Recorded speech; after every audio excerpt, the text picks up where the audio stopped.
Wabarakatuh. Bapak Ibu pimpinan anggota Komisi 11 yang saya hormati, selamat pagi, salam sejahtera untuk kita semua. Puji syukur kita panjatkan kehadirat Allah Subhanahu wa Ta'ala atas rahmat dan hidayahnya hari ini kita dapat menghadiri rapat kerja Komisi 11 DPR RI dalam suasana yang tentram dan damai. Pada kesempatan yang baik ini kami akan menyampaikan tentang perkembangan realisasi subsidi dan kompensasi dalam APBN tahun anggaran 2025. Tapi mungkin karena saya waktunya agak terbatas, saya akan agak singkat sedikit ya Pak. Cuman saya respon sedikit terhadap tadi klaim dari BUMN bahwa beberapa ada yang subsidinya belum dibayar di tahun 2024. Saya sudah confirm sama tim kami di sini, 2024 subsidinya sudah dibayar penuh, termasuk kompensasinya. Yang terakhir bulan Juni ya, yang untuk Pertamina dan PLN Juni. Jadi harusnya sudah clear Pak itu. Saya nggak tahu kenapa belum masuk ke rekening mereka. Mungkin kita cek nyangkutnya di mana di mereka, tapi di tempat kami sudah kami kirim.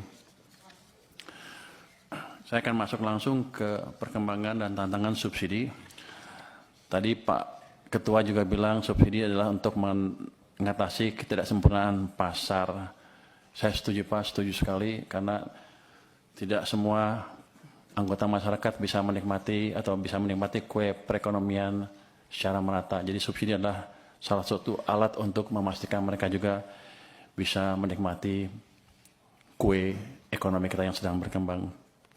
Tapi saya tahu juga bahwa kalau kita salah sasaran, subsidi bahkan bisa memperburuk ketidaksempurnaan pasar. Itu yang kita monitor terus ke depan. Jadi nanti BUMN juga harus lebih hati-hati kalau menyalurkan subsidi. Jangan sampai menimbulkan tadi ketidaksempurnaan di pasar kita sendiri. Relatif tingginya Ketua, bisa interupsi. Silakan Pak.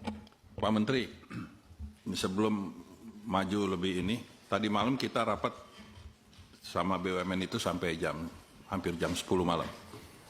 Dan datanya itu data terakhir, bahwa mereka masih punya tunggakan.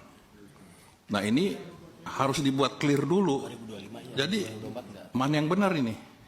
Pak, Jadi datanya mereka atau datanya Pak Menteri? Supaya kita nggak saling salah menyalahkan.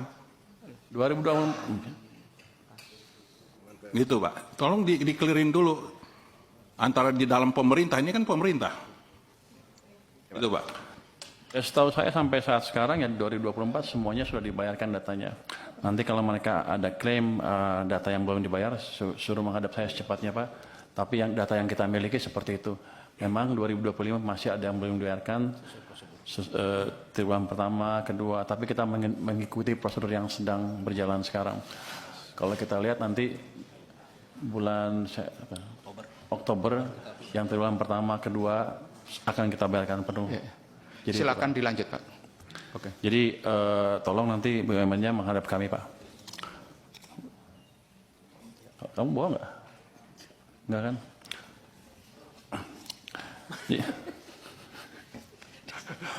Relatif tingginya belanja negara didorong oleh relatif tingginya realisasi subsidi dan kompensasi.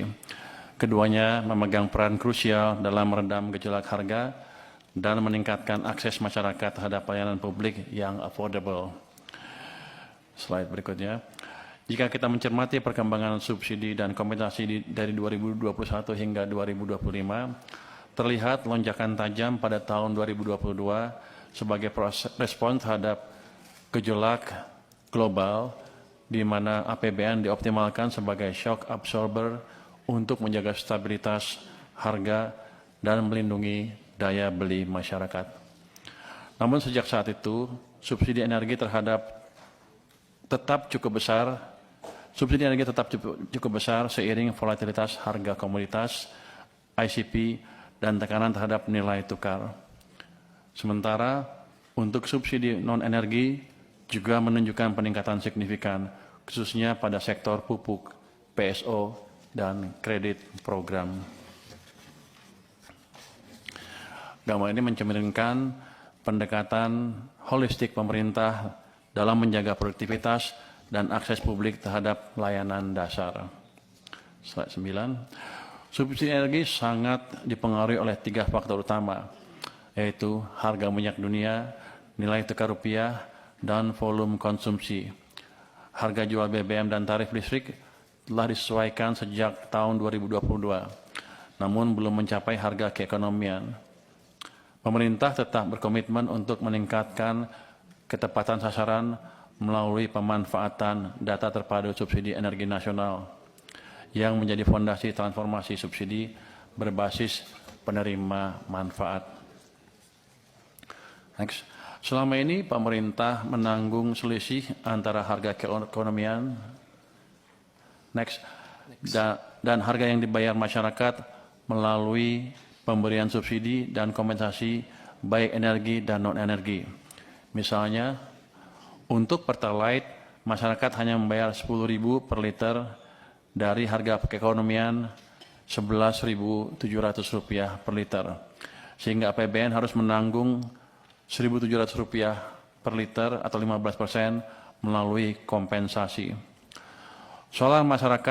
Untuk solar, masyarakat hanya membayar Rp6.800 per liter dari harga keekonomian sebesar Rp11.950 per liter, sehingga APBN menanggung Rp5.150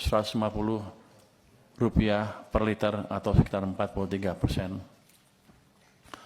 Untuk LPG 3 kg, subsidi mencapai 70% dari harga keekonomian. Pola serupa terjadi pada listrik, solar, dan minyak tanah.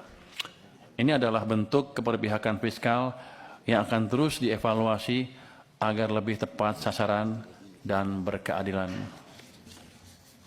Next. Namun berdasarkan data Susenas menunjukkan bahwa masyarakat sangat mampu, yaitu desil 8-10, masih menikmati porsi signifikan dari subsidi energi. Sejalan dengan hal tersebut, ke depan kita akan terus berusaha agar subsidi dan kompensasi lebih tepat sasaran dan lebih berkeadilan. Selanjutnya, kita akan telah bagaimana subsidi dan kompensasi berkembang dalam beberapa tahun terakhir, serta tantangan yang dihadapi. Hingga 31 Agustus 2025, realisasi subsidi dan kompensasi mencapai sekitar Rp218 triliun, dipengaruhi oleh fluktuasi harga minyak mentah Indonesia atau ICP, depresiasi nilai tukar, dan pertumbuhan volume konsumsi barang bersubsidi. Data menunjukkan bahwa ada peningkatan konsumsi barang bersubsidi, termasuk bahan bakar minyak yang naik sekitar 3,5%, LPG 3 kg naik 3,6%, pelanggan listrik bersubsidi naik 3,8%, dan pupuk mengalami peningkatan sebesar 12,1%. Ini peningkatan yang terbesar. Kondisi ini mengindikasikan bahwa subsidi menjadi instrumen penting untuk menjaga kestabilan harga serta daya beli masyarakat. Namun, peningkatan volume ini juga memerlukan perhatian agar penyaluran subsidi lebih terkendali dan tepat sasaran. Dari sisi anggaran, pagu subsidi dan kompensasi untuk tahun 2025 sebesar Rp498,8 triliun dengan realisasi hingga Agustus mencapai Rp218 triliun atau sekitar 43,7% dari pagu tersebut. Realisasi ini menunjukkan penyaluran subsidi yang berjalan sesuai dengan target anggaran. Meski pengawasan dan evaluasi tetap diperlukan untuk penyempurnaan efektivitas ke depan. Di bagian akhir akan kami paparkan realisasi subsidi dan kompensasi hingga Agustus 2025, termasuk rincian volume barang bersubsidi dan distribusi manfaat. Dengan struktur ini, kita dapat melihat benang merah antara kebijakan fiskal, perlindungan sosial, dan upaya reformasi subsidi yang sedang berjalan. Di tahun 2025, subsidi tetap untuk solar, minyak tanah, dan LPG 3 kg tetap dilanjutkan dengan fokus pada ketepatan sasaran. Transformasi subsidi LPG berbasis teknologi juga terus digulirkan agar manfaatnya benar-benar dirasakan oleh yang berhak. Realisasi subsidi hingga Agustus 2025 mencerminkan pembayaran tagihan Januari sampai Juli serta koreksi tahun sebelumnya, termasuk sisa kurang bayar 2023. Sementara itu, kompensasi BBM tahun 2024 dibayarkan sesuai hasil audit BPK dan volume yang signifikan untuk solar dan pertalite. Subsidi listrik tahun 2025 diarahkan untuk golongan masyarakat miskin dan rentan sebagai wujud keadilan sosial dalam akses energi. Penyesuaian tarif bagi pelanggan non-subsidi dilakukan secara berhati-hati, mempertimbangkan daya beli dan kondisi ekonomi nasional. Pemerintah juga mendorong transisi energi yang efisien dan berkelanjutan dengan memperhatikan aspek sosial, fiskal, dan lingkungan. Hingga tahun 2025, realisasi subsidi listrik mencapai 55,9% dari pagu APBN, mencakup tagihan Januari-Juli dan sisa kurang bayar 2023. Kompensasi listrik mencakup beban triwulan 4 tahun 2024 dengan penyaluran subsidi dan kompensasi yang telah melampaui target APBN. Tapi yang saya tekankan lagi di sini bahwa seluruh tagihan tahun 2024 sudah dibayar penuh. Nanti kalau ada yang kurang, tolong Danantara atau BUMN yang terlibat segera menghubungi saya biar saya selesaikan secepatnya. Demikian Pak Ketua, presentasi ringkas dari kami. Wassalamualaikum warahmatullahi wabarakatuh. Waalaikumsalam warahmatullahi wabarakatuh. Pak Menteri